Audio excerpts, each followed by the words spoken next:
সুপ্রিয় দর্শক, আসসালামু আলাইকুম। যে যেখান থেকে দেখছেন সবাইকে অসংখ্য ধন্যবাদ। শিক্ষা জাতির মেরুদণ্ড, শিক্ষকরা জাতি গড়ার কারিগর, শিক্ষকরা জাতির পথ প্রদর্শক। সেই শিক্ষকরা আজকে মাঠে দাবি আদায়ের জন্য তারা পুলিশের লাঠিচার্জ খেয়ে আহত হচ্ছে। পুলিশের লাঠিচার্জে আহত হয়ে তারা আজকে আন্দোলন করছে কি জন্য? 20% বাড়ি ভাড়া বাড়ানোর জন্য।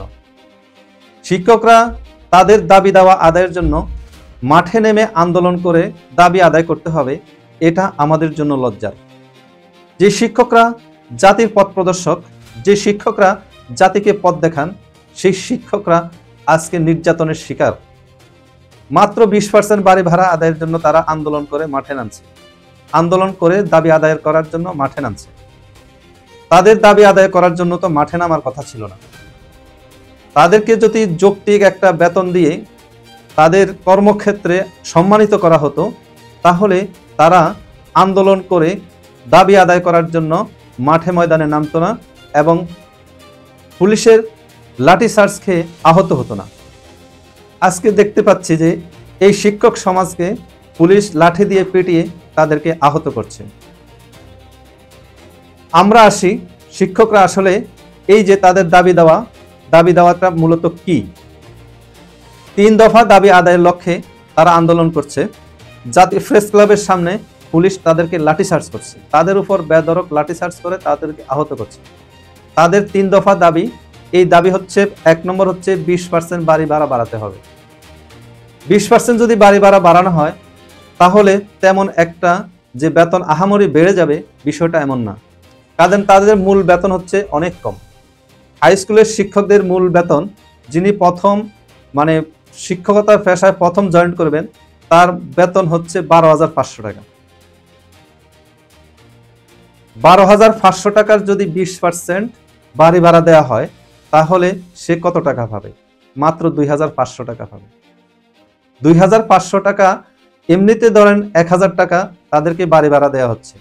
1,000 টাকা বাড়ি ভাড়া দিয়ে সে কোথায় থাকবে? সে একটি তো কুড়ে ঘরও থাকতে পারবে না। তাই শিক্ষকদের এই যৌক্তিক দাবিটা সরকার মেনে নেওয়া উচিত।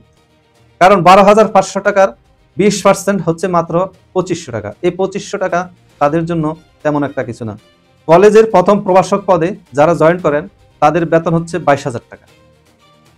একজন কলেজ শিক্ষকের মান মর্যাদা অনুযায়ী, পদমর্যাদা অনুযায়ী তিনিও 1,000 টাকায় বাড়ি ভাড়া পান। একজন স্কুল শিক্ষক 1,000 টাকা বাড়ি ভাড়া পায়, আর একজন কলেজ শিক্ষকও 1,000 টাকা বাড়ি ভাড়া পায়। সাথে পাচ্ছেন কি? 500 টাকা মাত্র চিকিৎসা ভাতা।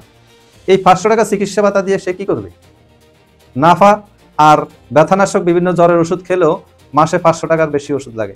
2-4-5,000 টাকার ওষুধ খেতে হয়। আর বাড়ি ভাড়া করার কথা আসছি, বাড়ি ভাড়া হচ্ছে একজন মানুষ বা একটা ফ্যামিলি যদি কোনো একটা বাড়িতে ভাড়া নিয়ে থাকতে হয়, সেখানে মিনিমাম 5 থেকে 7,000 টাকা বাড়ি ভাড়া দিতে হয়। অবস্থা ভেদে আরো বেশিও দেওয়া হয়, 10-15,000 টাকা বাড়ি ভাড়া দিয়ে অনেকে থাকে। কিন্তু এই যে শিক্ষকদেরকে মাত্র 1,000 টাকা বাড়ি ভাড়া দেওয়া হচ্ছে, এটা শিক্ষকদের পদমর্যাদার সাথে এটা যায় না। কারণ শিক্ষকরা হচ্ছে জাতি গড়ার কারিগর। তাদের মূল দাবি হচ্ছে 3টা। শিক্ষকদের মূল দাবি হচ্ছে 3টা। 1 নম্বর হচ্ছে 20% বাড়ি ভাড়া বাড়াতে হবে, চিকিৎসা ভাতা 1500 টাকা করতে হবে এবং উৎসব ভাতা 75% করতে হবে। উৎসব ভাতা কোনো প্রতিষ্ঠান, বেশিরভাগ প্রতিষ্ঠান 100% উৎসব ভাতা দিয়ে থাকে। শিক্ষকদেরকে সেটা না দিয়ে তাদেরকে অনেক কম উৎসব ভাতা দেওয়া হয়। এই জন্য সরকারের কাছে আমাদের অনুরোধ থাকবে, তাদের এই দাবি দাওয়াগুলো মেনে নিয়ে তাদেরকে কর্মস্থলে পাঠিয়ে দেয়া। তারা যাতে কর্মস্থলে গিয়ে তারা তাদের শিক্ষাদান, পাঠদান কার্যক্রম চালাতে পারে। আজকে দেখা যাচ্ছে যে তারা কর্মবিরতি পালন করছে। কর্মবিরতি পালন করার কারণে ছাত্রছাত্রীরা স্কুলে কলেজে এসে তারা চলে যাচ্ছে, অর্থাৎ তারা ক্লাস করতে পারছে না। শিক্ষকরা আন্দোলনে চলে গেছে, আর বাকি যারা আছে তারাও কর্মবিরতি পালন করছে। তাই সরকারের কাছে অনুরোধ থাকবে, তাদের দাবি দেওয়া, তাদের এই যৌক্তিক দাবি দেওয়াগুলো মেনে নিয়ে তাদেরকে সসম্মানে যথাস্থানে কর্মস্থলে যাওয়ার ব্যবস্থা করে দেয়া। আমাদের পক্ষ থেকে এই দাবি দেওয়া রেখেই আজকের মতো এই বিদায় নিলাম। আসসালামু আলাইকুম রাহমাতুল্লাহ।